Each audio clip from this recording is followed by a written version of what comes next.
34문. 양자됨이란 무엇입니까? 답.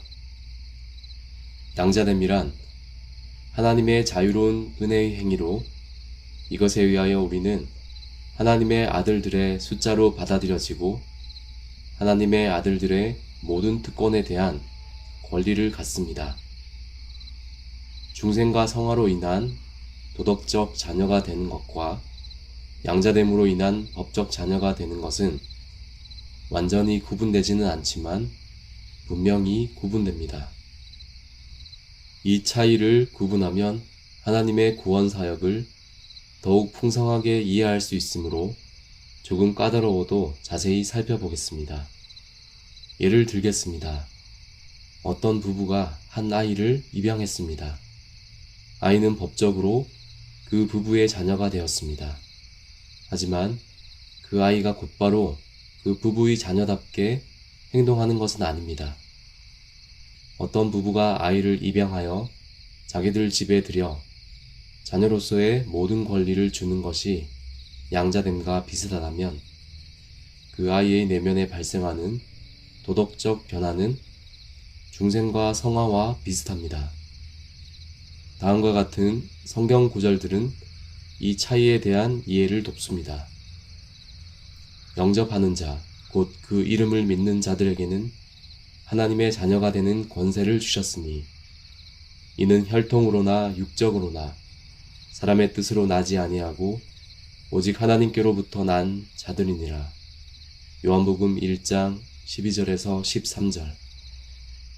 이 말씀에서 하나님의 자녀가 되는 법적 권세에 대해 언급하는 12절은 양자됨을 이야기하고 13절은 하나님이 그들을 나게 하셨다는 사실을 강조하면서 중생을 이야기합니다. 너희는 다시 무서워하는 종의 영을 받지 아니하고 양자의 영을 받았으므로 우리가 아빠 아버지라고 부르짖느니라. 성령이 친히 우리의 영과 더불어 우리가 하나님의 자녀인 것을 증언하시나니. 로마서 8장 15절에서 16절. 이 말씀에서 양자의 영을 언급하는 15절은 양자됨에 대해 이야기하고 자녀에 대해 언급하는 16절은 중생에 대해 이야기합니다. 2011년쯤에 유행했던 개그 프로그램 애매한 것들을 정해주는 남자의 줄임말인 애정남을 기억하십니까? 그 프로그램에서 애정남으로 활약했던 개그맨 최효종은 누구를 절친으로 봐야 하는지 명확하게 정해주었습니다. 친구가 집에 놀러와 냉장고 문을 열고 맛있는 것이 있을 때 이거 먹어도 돼? 라고 물으면 그냥 친구이고 묻지 않고 먹으면 절친이라는 것입니다. 재미있으면서도 핵심을 짚는 설명이었습니다. 아이들도 마찬가지입니다. 교회에서 주일에 예배 후 점심을 먹을 때 무릎에 거침없이 다가와 앉으면 우리 아이입니다. 우리 아이들은 5명 모두 제 무릎에 거침없이 앉곤 했습니다. 다른 성도님 댁의 아이들은 친근하기는 하지만 제 무릎에 앉지는 않습니다. 저는 5자녀가 태어날 때마다 30일 이내에 출생신고를 했습니다. 먼저 이름을 짓고 주민센터에 가서 출생증명서와 출생신고서를 제출하면 가족관계 등록부에 새로운 식구가 등재되었습니다. 우리 부부는 아이가 태어날 때마다 주민등록등본을 떼어서 태어난 자녀의 이름을 확인하며 기뻐했습니다. 현재 우리 가족의 가족관계 등록부에는 5명의 자녀가 등록되었고 저는 이들에게 부모의 역할을 다하려고 노력하고 있습니다. 저는 자녀들이 어려서부터 운동과 악기와 영어를 익히도록 힘써 왔습니다.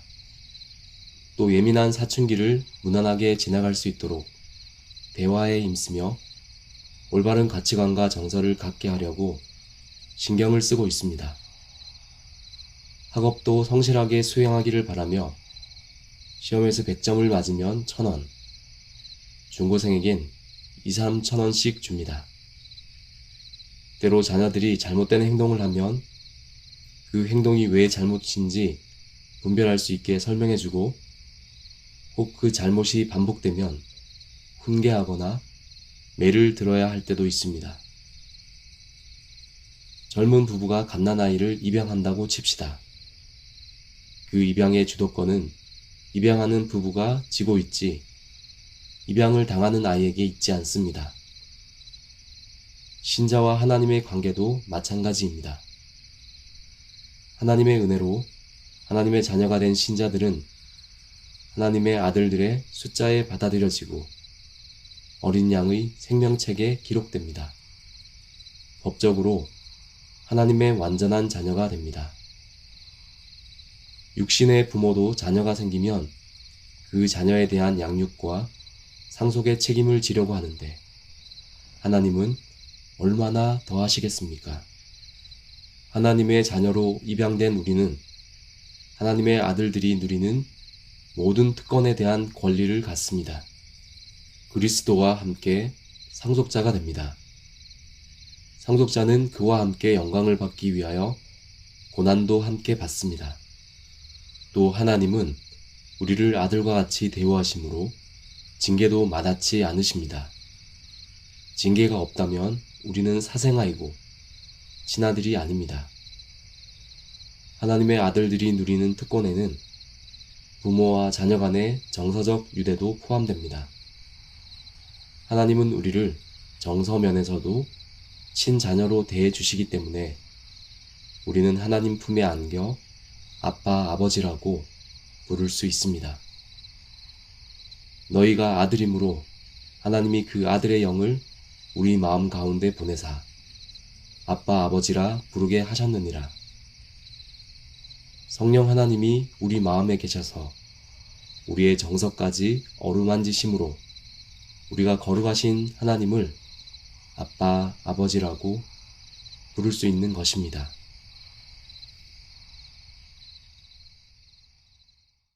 내가 주를 바라오니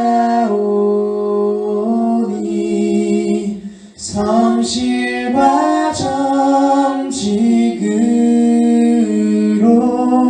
나를 보호하소서.